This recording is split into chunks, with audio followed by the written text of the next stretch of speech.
Shalom, irmãos. Vamos fazer então um resumo dessa atual e próxima paraxá, que é a paraxá Vaikra, que quer dizer e ele chamou. É a 24ª paraxá de um total de 54 e a primeira paraxá do livro de Vaikra, do livro de Levítico. Por isso tem esse nome também, por causa da primeira frase, a primeira letra dessa frase e ele chamou. Então, lemos na porção da Torá, Levítico, capítulo 1, até o capítulo 6, verso 7. Na Haftará, lemos Isaías, capítulo 43, do verso 21 ao capítulo 44, verso 23. Na Brit Hadashá, lemos Marcos, capítulo 11, até o capítulo 12, verso 44.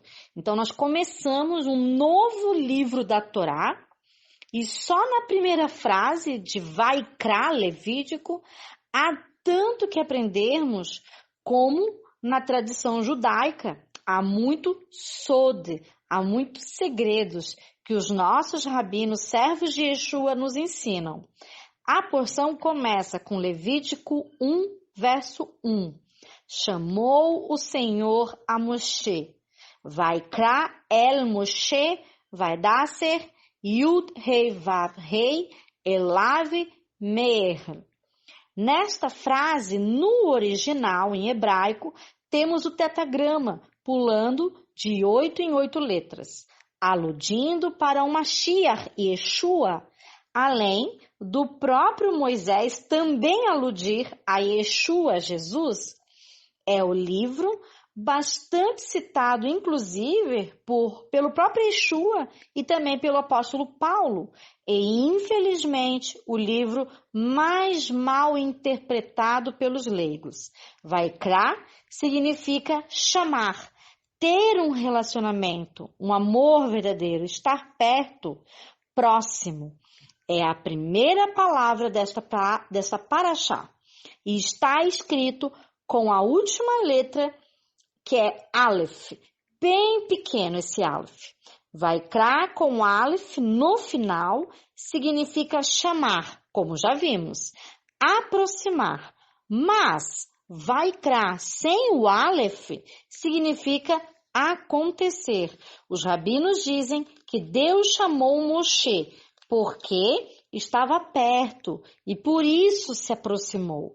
Mas, em compensação, Balaão, lá em Números 23, o Vaikra dele é sem o Aleph. E aconteceu, ali significa, porque a frase fica assim. E aconteceu, disse Deus a Balaão. Mas Moshe não. Moshe Deus chamou. Balaão não estava próximo de Deus. E quem vive a vida como se cada dia acontecesse ao acaso, que é um Vaikra sem Aleph, vive sendo massacrado por suas próprias paixões, sem domínio próprio, servindo a sua tendência para o mal. Esse tipo de pessoa não faz uso da graça e a sua iniquidade vai ser visitada até a 3ª e 4ª geração. Por isso, Deus nos chama nesta paraxá ao sacrifício de nossas vãs paixões e ao nosso arrependimento. Levítico também é a revelação do nosso papel sacerdotal, instrução, santidade para ser liberto, para servir a Deus e ao próximo. De Levítico capítulo 1, do verso 2 ao 17, lemos sobre os holocaustos de Olá, que de acordo com Hebreus, capítulo 9, verso 27, sabemos que sem derramamento de sangue não haverá remissão de pecados. E esses sacrifícios falam do sacrifício de Yeshua, Jesus, e o nosso novo nascimento. Então, os sacrifícios são instrumentos didáticos que Hashem nos ensina. No verso 4, o ofertante levava o sacrifício no tabernáculo, colocava a mão sobre o animal inocente, escolhido dependendo das suas posses, sem mácula, sem defeito, sem mancha, aludindo a Yeshua, que é homem sem pecado. O ofertante confessava o seu pecado com as mãos impostas sobre o animal ainda vivo, o que simbolizava que a sua culpa e pecado estava agora sobre aquele animal inocente. Além disso, o ofertante falava para o sacerdote qual era o seu pecado, o que simbolizava o arrependimento do ofertante por ter pecado, por ter errado. Pecado é isso, é erro. Por este motivo, as mãos sobre a cabeça.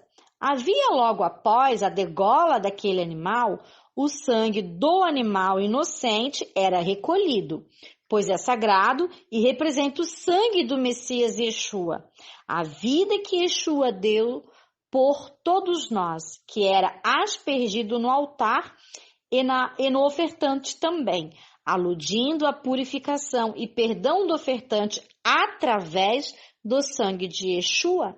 Depois, o couro do animal era retirado, pois Adão, quando pecou, sua carne ficou exposta, sua nudez, sua vergonha. Antes era revestido de luz. E com o pecado, perdeu esse revestimento de luz. Suas vísceras ou entranhas eram expostas desse animal e lavados, aludindo que os desejos mais íntimos do ofertante também eram expostos e purificados com água. Yeshua também é água, que assim como o sangue também é vida. O restante do animal era cortado em pedaços e em ordem de cabeça, gordura, colocado sobre a lenha, já com chamas nessa lenha, aludindo que a velha mente do ofertante havia sido purificada e transformada, a sua gordura que alude ao seu lucro também purificada e transformada. Assim como as pernas daquele animal aludiam também ao andar do ofertante que estava sendo purificado e transformado. Tudo através do sangue, água e fogo, porque o fogo queimava os pecados, os erros. Tudo queimado para não ser mais encontrado e nem praticado, o erro no caso. Isso tudo era feito ao lado norte do altar, face a face com o Eterno. E isso é agradável a Adonai, pois é obra de arrependimento, através de um macho sem defeito, Yeshua, pois o salário do pecado é a morte. O sangue trazia capará, uma cobertura do pecado. Era como se Deus encobrisse ele mesmo o pecado com o sangue inocente daquele animal. E depois de tudo isso, o sacerdote voltava ao arrependido, ao ofertante e dizia: agora você foi aproximado a Deus, pois o sangue deste animal inocente verte no lugar do seu sangue. Com esta alegoria, por centenas de anos, a pessoa, o ofertante, aprendia a gravidade do pecado, que sem sangue não há perdão, que é importante confessar os erros, o pecado gera morte e só se aproxima de Deus quem vive em santidade, livre do pecado. O que aconteceu com Yeshua lá na ceia? Ele ergueu o cálice e disse: esse é o meu sangue, este é o sangue da nova aliança, que é derramado sobre os meus discípulos, judeus e não judeus, discípulos de Yeshua. Neles foi derramado o sangue de Yeshua. O sangue do Messias também foi apresentado. Sabemos que os holocaustos foram esfolados, o seu couro removido, suas entranhas expostas, como em Mateus capítulo 19, 23 diz: mas um dos soldados lhe abriu o lado com uma lança, e logo saiu sangue e água, e Yeshua cumpriu todos os preceitos do holocausto. Está escrito em Atos que os apóstolos estavam reunidos com Yeshua quando ele se despediu no 40º dia da contagem do Homer, medida de grão ou feixe de cevada, que é a contagem que nós vamos fazer em breve. Yeshua ressuscitou na festa de primícias, quando os sacerdotes levavam o primeiro feixe de cevada para o altar. No dia da Aliá, no dia da subida, o nosso Messias subiu aos céus e foi recebido em glória. Subiu como aroma suave ao altar de Deus eterno de Israel. Então, o ato do sacrifício também era tirar a morte do remido e dar a vida em abundância. Assim, o remido, o ofertante, nascia novamente pelo sangue desse animal, que era puro, e o sangue santo, aludindo ao novo nascimento que teriam em Yeshua. Os animais puros eram kasher. Isso é animal puro, kasher. Só esses 3 poderiam oferecer. De todos os puros, apenas 3. O boi ou a vaca, a ovelha ou carneiro, a cabra ou o bode. E de pássaros, apenas 2, que era pombos ou rolas. Porém, nos de holocausto, só eram permitidos os machos e não as fêmeas. Antes do tabernáculo, Mishkan, existiu 7 pessoas oferecendo animais como carbonot, como holocausto. Primeiro foi Adão. Ao pecar, ele conheceu a noite e pensou, talvez Deus trouxe a escuridão porque eu pequei, porque eu errei. E quando a noite passou, na manhã o sol nasceu e banhou o mundo com a sua luz brilhante. Adão ficou tão feliz e aliviado com a luz que queria demonstrar seu arrependimento por ter pecado, por ter errado. Então construiu um altar, um misbear, e ofereceu um boi sobre o altar. Este foi o primeiro corban oferecido de Adão. O segundo foi de Abel, que queria dar um presente para Deus. Ele então ofereceu o mais belo dos seus carneiros sobre o altar que havia sido construído por seu pai Adão. O terceiro foi Noé. Ao sair da arca, Noé ofereceu carbanot, holocausto, para agradecer Deus por ter permitido que ele e sua família sobrevivessem ao dilúvio e por ter a chance de construir um novo mundo. O quarto foi Abraão. Abraão construiu 4 altares e ofereceu também sacrifícios sobre eles. Um foi o quase sacrifício de Isaac. O quinto foi Isaac, onde construiu o altar e ofereceu sacrifícios a Adonai.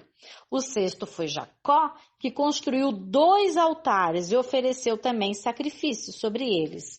O sétimo foi Moisés, o próprio Moshe.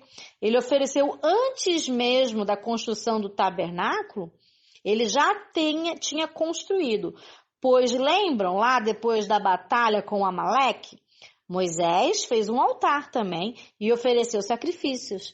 Deus também lhe disse para ordenar aos primogênitos de Israel que oferecessem também sacrifícios ao pé do Monte Sinai antes mesmo da outorga da Torá, antes mesmo da entrega da Torá. Então, os nossos antepassados já conheciam as leis da Torá, mesmo antes delas terem sido ordenadas lá no Sinai. Por isso, ofereciam somente animais puros. Havia também entre o ofertante e o holocausto um vínculo emocional, pois o animal era do seu rebanho, tudo aludindo a Yeshua. Os mais ricos ofertavam bois e gradativamente os mais pobres, gado, filhote, que é o gado miúdo, né? Ou carneiro, ovelha, ou os mais pobres ainda, aves. Então, para cada pecado havia um holocausto. Se houvesse 10 pecados, 10 holocaustos. O que Adonai queria com todo o rito sacrificial era moldar o espírito do ofertante, mudar a natureza pecaminosa do homem e se revelar ao ofertante, e revelar o pecado também de Ratá.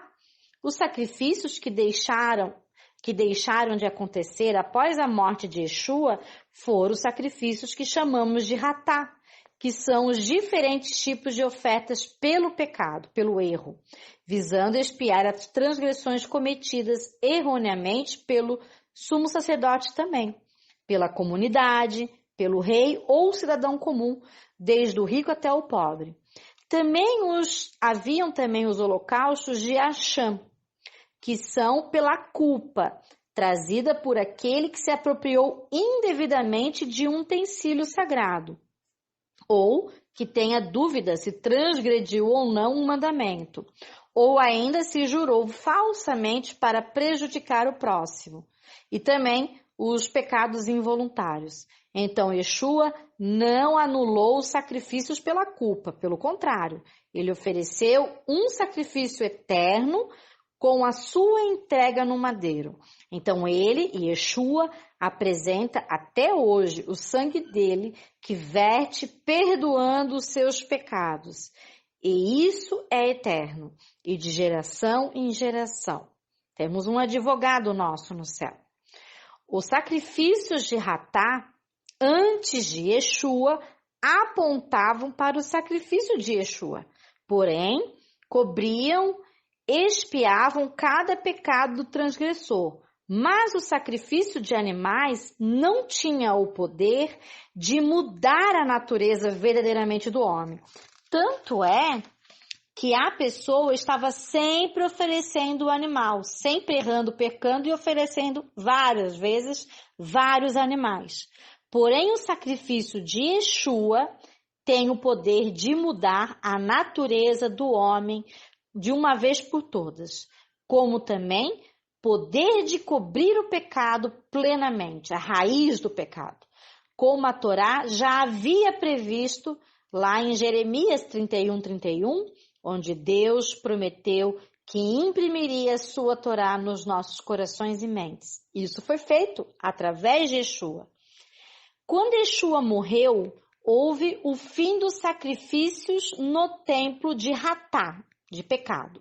Mas os outros tipos de sacrifícios continuaram acontecendo, como os de oferta por votos, consagração, ofertas pacíficas, manjares, como também o próprio apóstolo Paulo fez voto de nazireato, de sacrifício pacífico.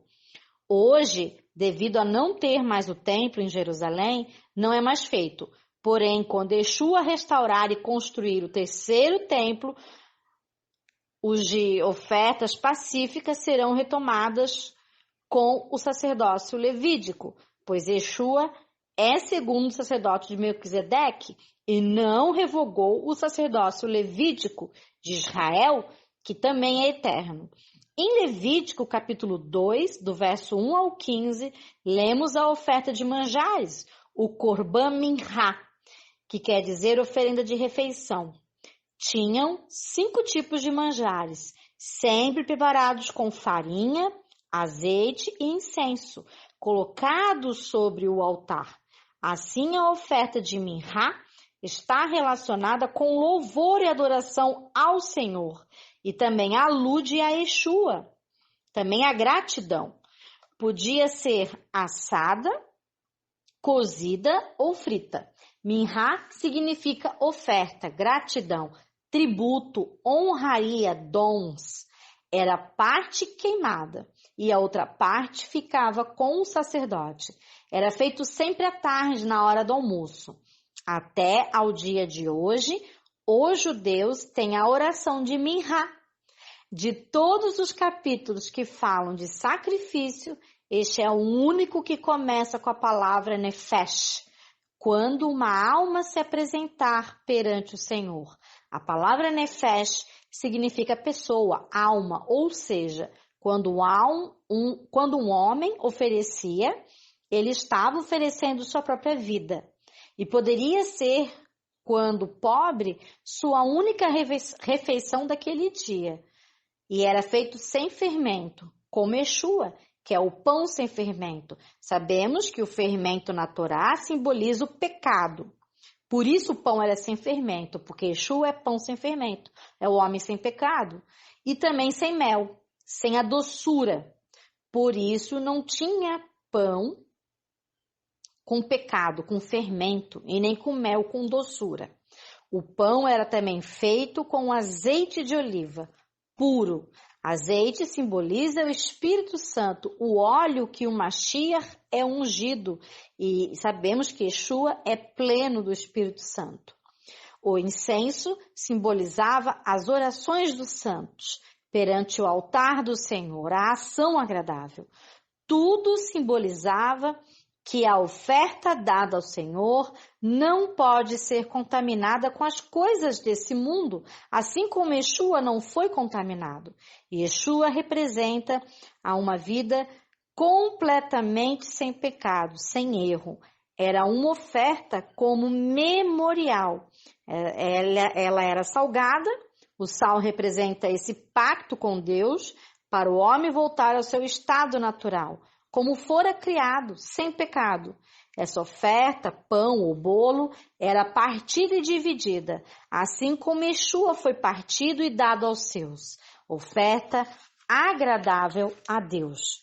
Em Levítico, capítulo 3, do verso 1 ao 17, vemos os sacrifícios de Corban Shelamim, pacífico, ou oferenda de paz. Eram feitos entre o ofertante e o sacerdote, o Kohen. Não eram sacrifícios expiatórios, esses de Shelamim, mas para restabelecer a aliança, a comunhão do homem com Deus.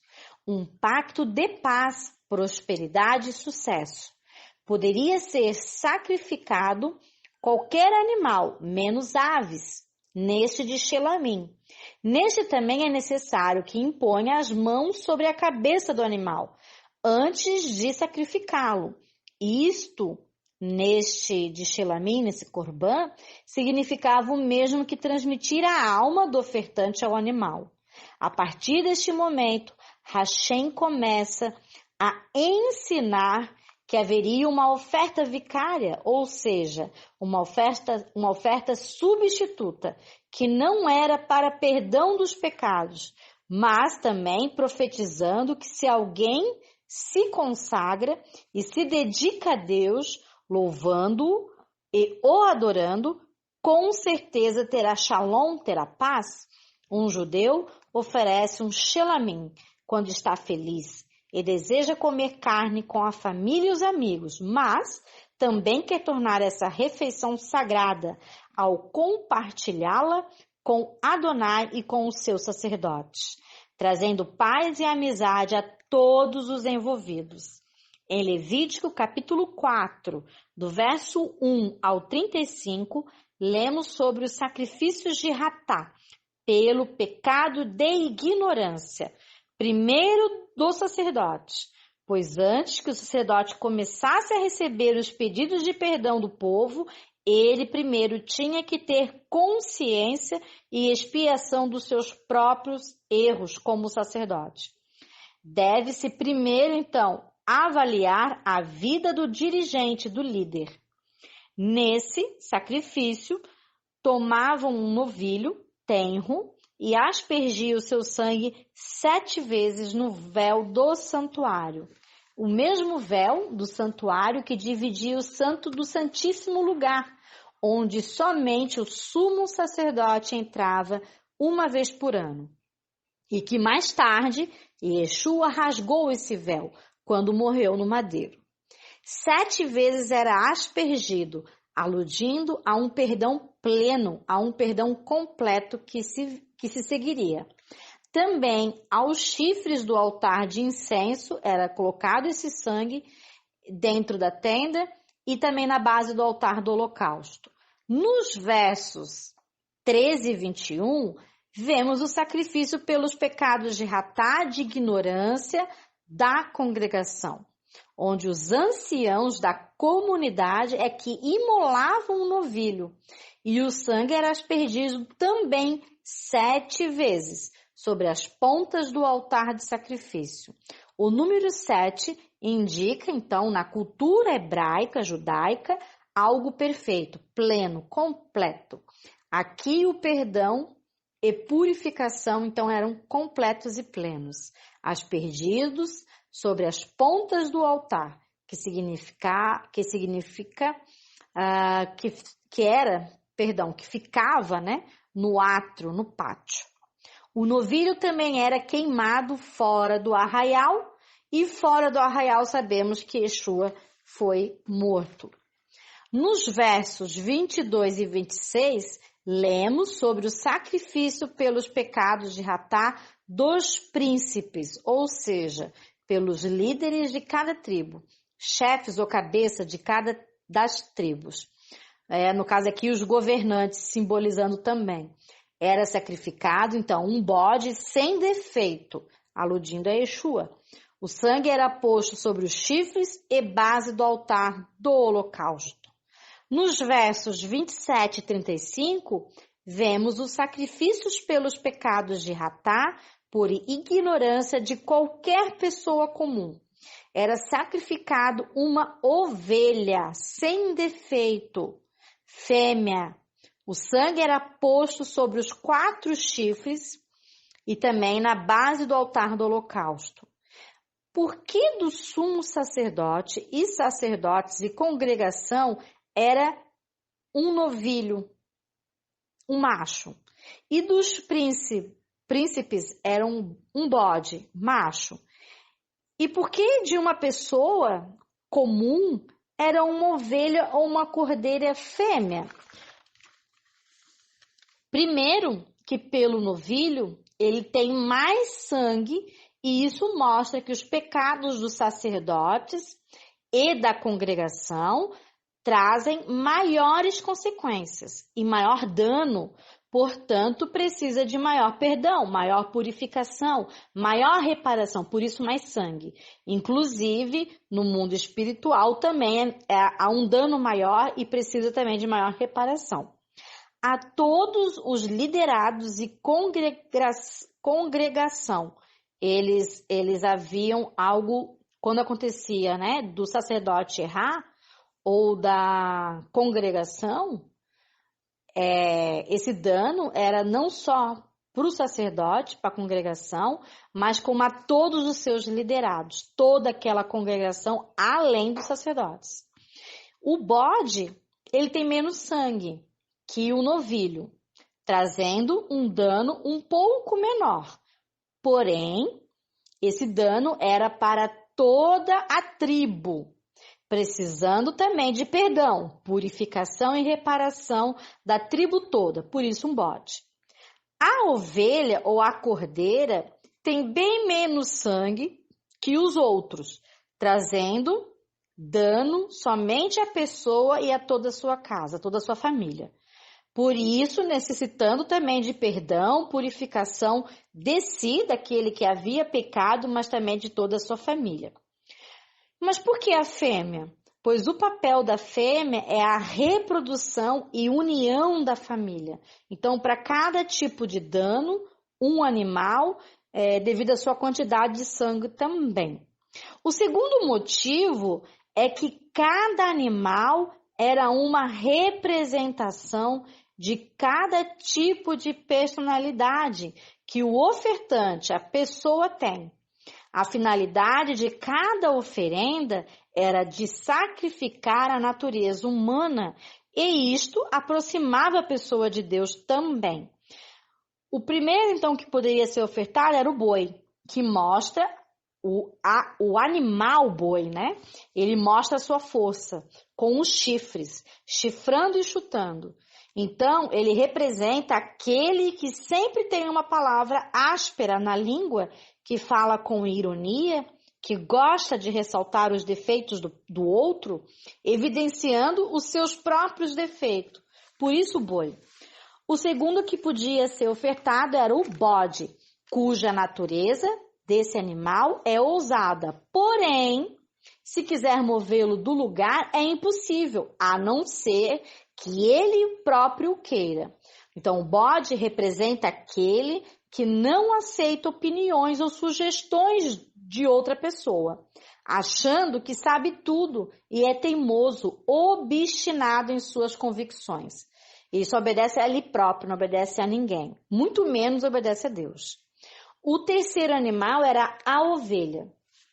A ovelha é um animal cuja natureza é dócil, que não faz grandes estragos e é fácil até de subjugá-la.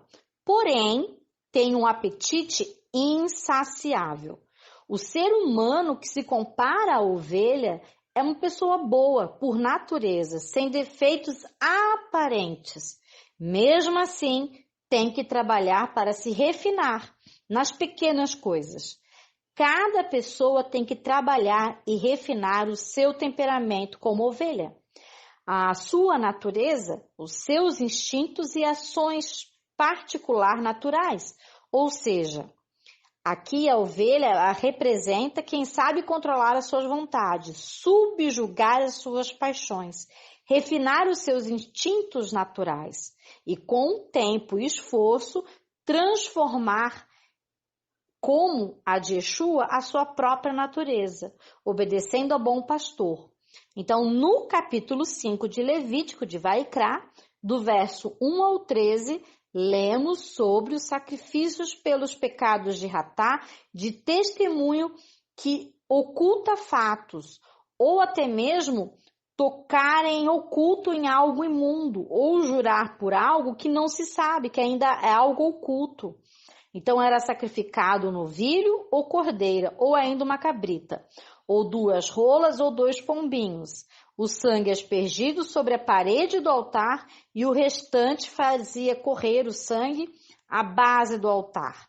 Ou poderia também ofertar a 10ª parte de um efa de flor de farinha, sem óleo e sem incenso, pois é oferta pelo pecado. Nesta parte era queimada e uma outra parte ficava para o sacerdote. Então, no verso 14 e 16, vemos pelos sacrifícios pelo pecado de Acham, de culpa, de ignorância, de sacrilégio, falado anteriormente. Um carneiro sem defeito também, conforme ciclos de prata do santuário, mas o quinto do seu valor, ou seja, a indenização pelo objeto danificado. A 5ª parte era do sacerdote. Se Deus nos perdoa, cabe a nós agora também indenizar aquele a quem prejudicamos. Era isso que estava sendo ensinado aqui no verso 14 e 16. Indenizar não somente aquele que prejudicamos, mas também indenizar ao próximo e a Yeshua, porque cada um de nós, por nossos erros, por causa dos nossos pecados, Yeshua morreu. Então, nós também somos devedores de Yeshua eternamente e devedores do próximo. No verso 17 ao 19, ali nós vemos pelos sacrifícios pelo pecado propriamente de Ratá, que é a transgressão de algum mandamento do Senhor, mesmo na ignorância. Não deixa de ser pecado, não deixa de ser um erro.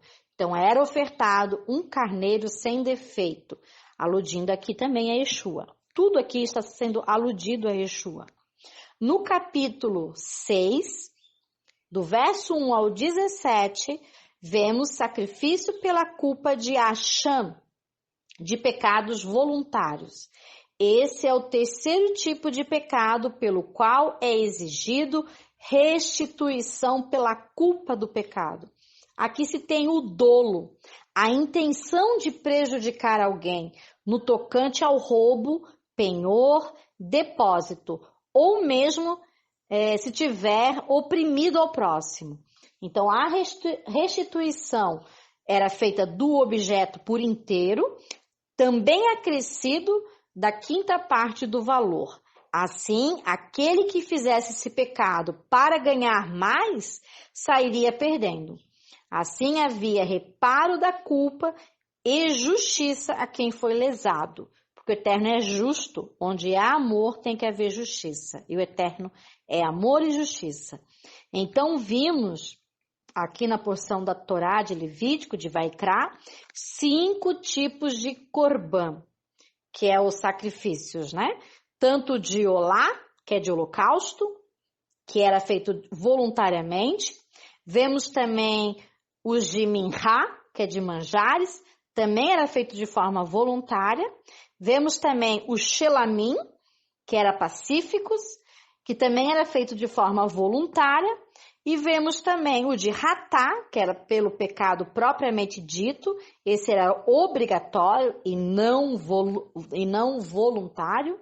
E também vemos o de Achã, pela culpa, que também é obrigatório e não voluntário. Na porção de Isaías, capítulo 43 e 21, e na porção da Brit Hadashah, né? Isaías é a Haftará e a Brit Hadashah é de Hebreus. Também pode ser lido também na Brit Hadashah, ou Hebreus capítulo 10, do verso 1 ao 18, ou também Marcos, né? Capítulo 11, até o capítulo 12, verso 44. Então, eu achei incrível a conclusão feita pelo rabino messiânico Marcelo. E vou ler essa conclusão dele agora para vocês. Sabemos que esses nossos resumos é feito também, né, com base nos livros, né, da Hartzion, e eu utilizo sempre esse comentário da Torá do rabino Marcelo, que é maravilhoso. E ele diz assim: o profeta Isaías, inspirado por Ruach Kodesh, pelo Espírito de Deus, relembra ao povo hebreu que não eram sacrifícios e ofertas que apagavam seus pecados, mas era Ele, o próprio Eterno, quem perdoava os pecados. Apesar do povo hebreu apresentar gado miúdo, às vezes até mesmo doente, o Senhor via tudo isso e mesmo assim se inclinava e o perdoava. O verso 25 de Isaías diz: eu mesmo, o Senhor, sou o que apago as suas transgressões por amor de mim, e dos seus pecados não me lembro mais. Essa é a grande misericórdia do Senhor. Ele não depende de nós e nem dos nossos sacrifícios. Ele conhece as nossas imperfeições, Ele conhece as nossas fraquezas, Ele conhece as nossas culpas e as suas consequências. Somos perdoados pelo seu amor do seu próprio nome. Essa expressão do incomensurável amor de Deus está em seu próprio Filho unigênito, Yeshua HaMashiach, Jesus o Messias, aquele que foi dado por nós para apagar, cobrir de vez, de uma vez por todas, a natureza do pecado que habitava em nós. Somente em Yeshua se cumpre o verso do profeta Isaías, lá em Isaías 44, verso 3, que diz: porque derramarei água sobre o sedento e correntes sobre a terra seca, derramarei o meu espírito sobre a tua posteridade e a minha bênção sobre a tua descendência, e brotarão como a erva, como salgueiros, juntos a correntes de água. Não vos assombreis, nem temais, não vos já anunciei? Vós sois minhas testemunhas. Acaso há outro Deus além de mim? Não há rocha, não conheço nenhuma, somente Yeshua. Maravilha ver essas profecias se cumprindo, quando hoje judeus, crentes, discípulos de Yeshua, estão sendo chamados para serem testemunhas de Yeshua e da fidelidade do Eterno. E nesses estão enxertados os não-judeus, também discípulos de Yeshua, que fazem o mesmo. Ele é a rocha da nossa salvação. Yeshua, Deus é fiel ao chamado irrevogável da casa de Israel e dos seus enxertados. Ele está apagando as transgressões do povo judeu, que por mais escarlate que sejam, estão brancas como a neve, por causa de Yeshua, do sangue de Yeshua, e trazendo-os de volta à sua terra, pois o seu Messias está a portas para adentrar em Jerusalém e em breve. O rabino Marcelo crê que o texto da carta de Hebreus conclui por si só esta Haftará quando diz: porque é impossível que sangue de bodes e touros tire pecados. Tendo dito acima, sacrifícios e ofertas e holocaustos e oblações oblações pelo pecado não quiseste, nem neles te deleitaste. Agora disse, eis-me aqui, para fazer a tua vontade. Ele tira o primeiro para estabelecer o segundo. É nessa vontade é que temos sido santificados pela oferta do corpo de Yeshua HaMashiach, Jesus o Messias, feita uma vez para todo sempre. Mas este, havendo oferecido um único sacrifício pelos pecados, assentou-se para sempre à direita de Deus. E não me lembrarei mais dos seus pecados, de suas iniquidades, como disse Hashem. Ora, onde há remissão destes, não há mais oferta pelo pecado, de Ratá. Isso fala lá em Hebreus, capítulo 10, do verso 8 ao 18. Que todos nós possamos sacrificar a nossa natureza pecaminosa, a nossa intenção do mal, que nós possamos purificar nossa kavaná, o nosso coração, circuncidar o nosso coração, deixar as nossas vontades vãs e deixar viver Yeshua dentro de nós. Não nós mais viver na nossa vontade, mas vivermos na vontade de Yeshua, que é a vontade do Pai. Isso sim é sacrifício agradável ao Eterno, isso sim gera vida, não só vida e abundância em nós, mas para todos que estão ao nosso redor.